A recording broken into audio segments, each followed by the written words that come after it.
अस्सलाम वालेकुम व्यूअर्स, मैं मुज़म्मिल अवान एक बार फिर आपकी खिदमत में हाजिर हूँ इस खबर के साथ कि सरदार अब्दुल कयूम नियाज़ी साहब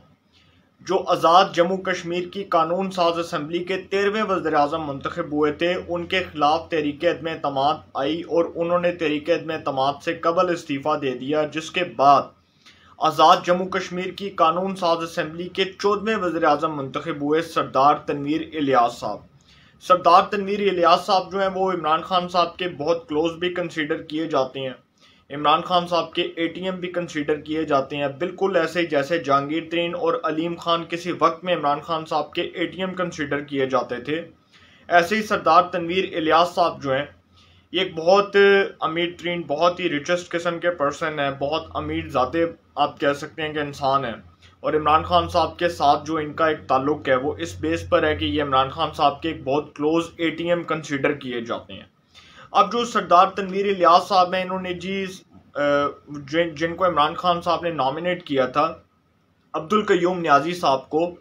इनके खिलाफ तहरीक अदम एतमाद लाए सरदार तनवीर इलियास साहब और तहरीक अदम एतमाद लाकर उन्होंने अपनी पॉपुलैरिटी को शो करने के लिए सरदार अब्दुल कयूम नियाज़ी साहब को टारगेट किया। अब सरदार अब्दुल कयूम नियाज़ी साहब जिनको इमरान खान साहब ने वज़ीर आज़म बनाया था आज़ाद जम्मू कश्मीर का,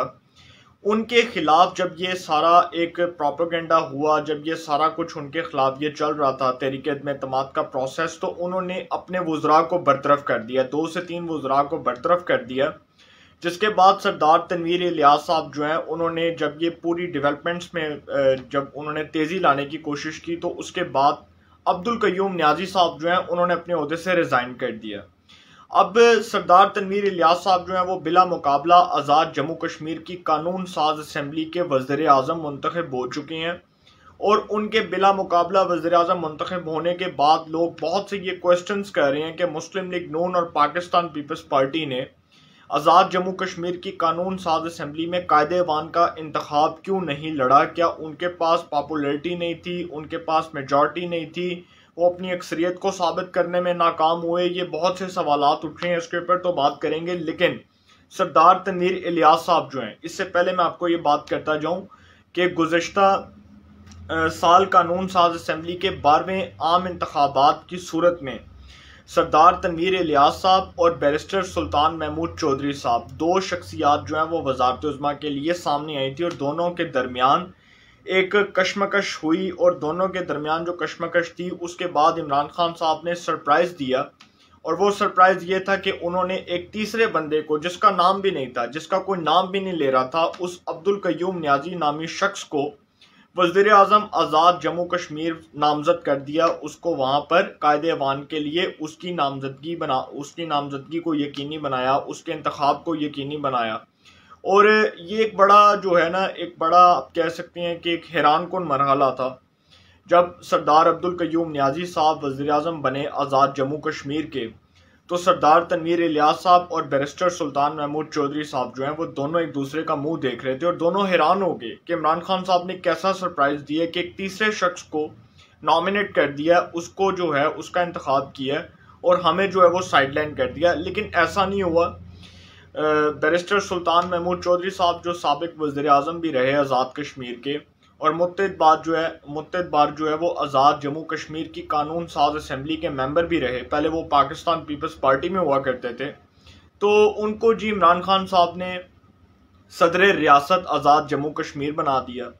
और उसके बाद जो सरदार तनवीर इलियास साहब हैं, इन्होंने अब्दुल कयूम नियाज़ी साहब की काबीना के अंदर सीनियर वज़ीर के तौर पर काम किया।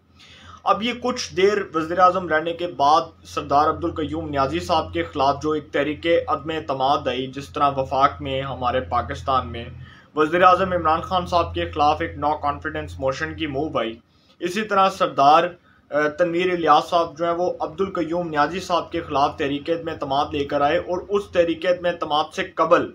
सरदार अब्दुल कयूम नियाज़ी साहब ने रिज़ाइन कर दिया। जब उन्होंने अपने वज़रा को बरतरफ किया तो उन्होंने देखा कि पोजीशन एक साइड पर तो बहुत मजबूत है, बहुत ज़्यादा स्ट्रांग है,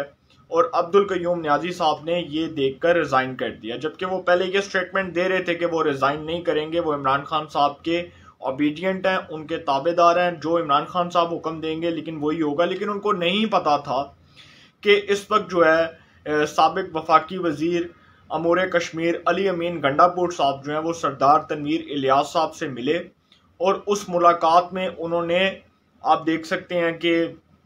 जो आज़ाद जम्मू कश्मीर की कानून साज असम्बली के मेंबरान थे पाकिस्तान तहरीक इंसाफ के, वो भी मौजूद थे। उसमें सरदार तनवीर इलियास साहब भी मौजूद थे। अली अमीन गंडापुर साहब जो है वो पैसे दे रहे थे, वो पैसे रख रहे थे, और उन पैसों से देखा जा सकता है कि वो किस तरह से ज़मीर खरीद रहे थे, किस तरह से वो जो है वो ज़मीर खरीद के, ज़मीर का सौदा करके, पैसों के जो है वो लेन देन से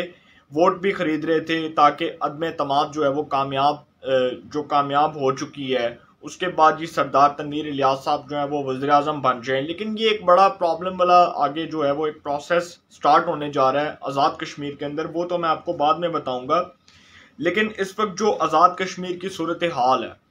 जो बिला मुकाबला मुंतखब हुए, सबसे पहले तो लोग ये सवाल कर रहे हैं कि मुस्लिम लीग नून और पीपल्स पार्टी का जो लैक ऑफ इंटरेस्ट है, क्या उसकी वजह से ये सारा कुछ हुआ, और पीपल्स पार्टी और नून लीग ने मैदान क्यों खाली छोड़ा। इसके ऊपर तो मैं आपको बड़ी जो है ना वो डिटेल से बता सकता हूँ बात, लेकिन मेरे पास इतना टाइम नहीं है, क्योंकि इस वक्त जो है वो गालबन इस वक्त आप कह सकते हैं कि सहरी का टाइम होने जा रहा है, तो इसलिए मैं इसकी डिटेल्स में तो नहीं जाऊंगा, लेकिन मैं आपको फिर भी काफ़ी हद तक इसके ऊपर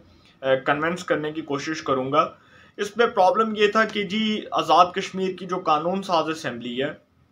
वहाँ पर पाकिस्तान पीपल्स पार्टी और नून लीग के पास इस हद तक मेजॉरिटी नहीं है जिस हद तक पाकिस्तान तहरीक इंसाफ के पास है। और दूसरी जानिब जब उन्होंने देखा तो उन्होंने अपनी पोजीशन को तब्दील कर लिया। नून लीग और पीपल्स पार्टी ने मैदान खाली छोड़ा, और उस मैदान को खाली छोड़ने की सूरत में सरदार तनवीर इलियास साहब जो हैं वो आज़ाद जम्मू कश्मीर की कानून साज असम्बली के 14वें वज़ीर आज़म मुंतखब हो चुके हैं,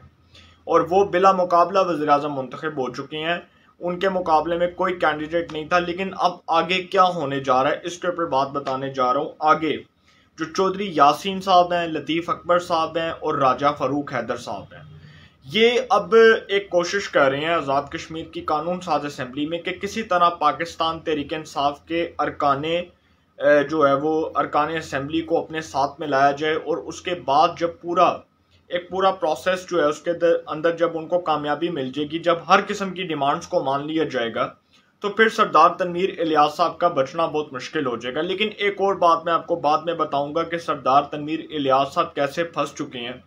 क्योंकि उनकी ये जो वजारत उज़्मा है, ये मेरी नज़र में 1 से 2 माह की वजारत उज़्मा है,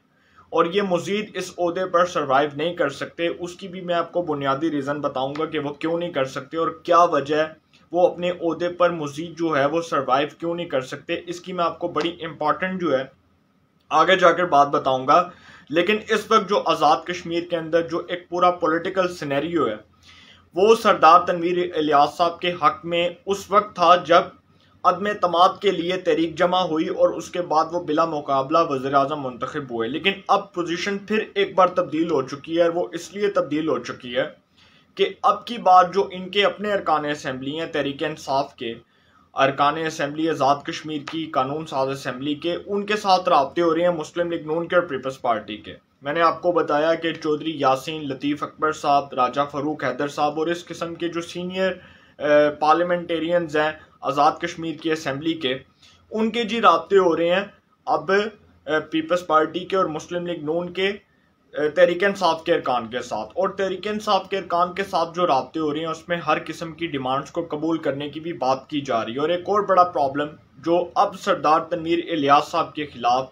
अब नया महाज खड़ा होने जा रहा है, उनके ऊपर जी एक बहुत बड़ा इल्ज़ाम है, और वो इल्ज़ाम इस हद तक संगीन नौइयत का है कि शायद वो भी अपने ओहदे पर मज़ीद सर्वाइव ना कर सकें। और वो बहुत एक मैं कह सकता हूँ कि एक ऐसा इल्ज़ाम है जो किसी अगर वज़ीर आज़म पर लगता है तो सबसे पहले तो उसको अपने आप को क्लियर करना पड़ेगा। उनके ऊपर जी इस वक्त जो है वो जिनसी हरासानी के इल्ज़ामात हैं, ठीक है, और एक लड़के के ख़िलाफ़ जो उनके ऊपर एक इल्ज़ाम था कि जी उसको हरासा किया गया जिनसी तौर पर एक लड़के के ऊपर, और फिर उसके बाद अदालत ने उनके खिलाफ मुकदमा दर्ज करने का हुक्म दिया, जबकि उन्होंने उस मुकदमे को चैलेंज कर रखा है। तो ये एक बहुत बड़ा प्रॉब्लम है उनके लिए, और मैं नहीं समझता कि वो इतनी जल्दी इस मामले से अपनी जान छुड़ा लेंगे, क्योंकि जो अदालत के ऑर्डर्स हैं उन ऑर्डर्स के मुताबिक जब तक वो अपने आप को क्लियर नहीं करते तब तक उनका किरदार और उनकी शख्सियत कंट्रोवर्शियल रहेगी, मशकूक रहेगी। वो जितनी मर्जी कोशिशें कर लें, वो इमरान खान साहब की जमात को जितना मर्जी पैसा दे दें, और इसमें कोई शक नहीं है कि जब आज़ाद कश्मीर की कानून साज असम्बली के इंतखाबात हुए, पिछले साल आम इंतखाबात हुए, तो उस वक्त इमरान खान साहब जो हैं उनकी नज़र में सरदार तनवीर इलियास साहब और बैरिस्टर सुल्तान महमूद चौधरी साहब दो ऐसे कैंडिडेट्स थे जिसमें से उन्होंने एक का इंतखाब करना था, और वो चाहते थे कि सरदार तनवीर इलियास साहब को वज़ीर आज़म बना दिया जाए। लेकिन उसके बाद जब इख्तलाफात आए जमात के अंदर, तो इमरान खान साहब ने अब्दुल कयूम न्याजी साहब को वज़ारत उज़्मा के लिए नामजद कर दिया। अब की बात जो प्रॉब्लम है वो ये है कि अब की बार अली अमीन गंडापुर साहब ने भी आज़ाद कश्मीर में अरकान असम्बली को पैसा दे दिया है कि कहीं ये ना हो कि नून लीग और पीपल्स पार्टी जो है वो मिल के महाज बना ले और उसके बाद हुकूमत का दड़न तख्ता हो जाए आज़ाद कश्मीर में। लेकिन अब जो असल खेल है वो अब शुरू हुआ है, और खेल इसलिए शुरू हुआ है क्योंकि अब सरदार तनवीर इलियास साहब जो हैं, सबसे पहले तो उनको अपने खिलाफ जो मुकदमा दर्ज हुआ है उससे निकलना होगा, और अगर वो उससे निकल जाते हैं तो फिर उनके लिए एक बहुत बड़ा प्रॉब्लम ये है कि वो 1 से 2 माह इस ओहदे पर रिटेन कर सकते हैं, इस ओहदे पर सर्वाइव कर सकते हैं, इससे ज़्यादा वो इस ओहदे पर नहीं रह सकते, क्योंकि नून लीग और पीपल्स पार्टी का ये ख्याल है कि वो अरकान को अपने साथ मिलाकर, तहरीक इंसाफ के अरकान को अपने साथ मिलाकर एक मखलूत हुकूमत कायम कर सकते हैं। एक आप कह सकते हैं कि जिस तरह कौमी हुकूमत होती है,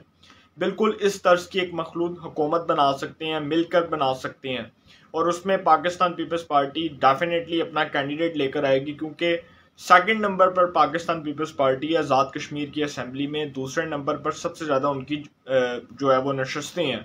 तो फिर उनकी जमात से चौधरी यासीन साहब बन सकते हैं वज़ीर आज़म, या फिर कोई भी कैंडिडेट जो है वो वज़ारत उज़्मा के लिए नॉमिनेट हो सकता है। लेकिन अब की बात जो है वो बहुत बड़ा प्रॉब्लम ये है कि सरदार तनवीर इलियास साहब जो हैं वो एक ऐसे महाज में फंस चुके हैं जिस महाज से निकलना अब उनका बहुत मुश्किल दिखाई दे रहा है। एक तरफ तो अदालत की जानिब से जो मुकदमा दर्ज करने का हुक्म दिया गया है, सबसे पहले तो उनको उस मामले को क्लियर करना होगा। फिर दूसरी जानिब अगर उनकी जमात से उठकर कैंडिडेट्स पीपल्स पार्टी और नून लीग के साथ मिलते हैं और मखलूत हुकूमत के लिए उनका साथ देते हैं, तो फिर भी वो नहीं बढ़ सकते। और मेरी नज़र में ये जो वज़ारत उज़्मा है उनकी, ये 1 से 2 माह की है, उसके बाद शायद वो इस ओहदे पर ना हो, और मैं भी इधर हूँ, आप भी इधर हैं, फिर देखेंगे क्या होगा। इंशाल्लाह इस हवाले से जो भी अपडेट्स होंगी आपको इन्फॉर्मेशन मिलेगी। इंशाल्लाह फिर मुलाकात होगी। अपना बहुत ख्याल रखिएगा। अल्लाह निगहबान।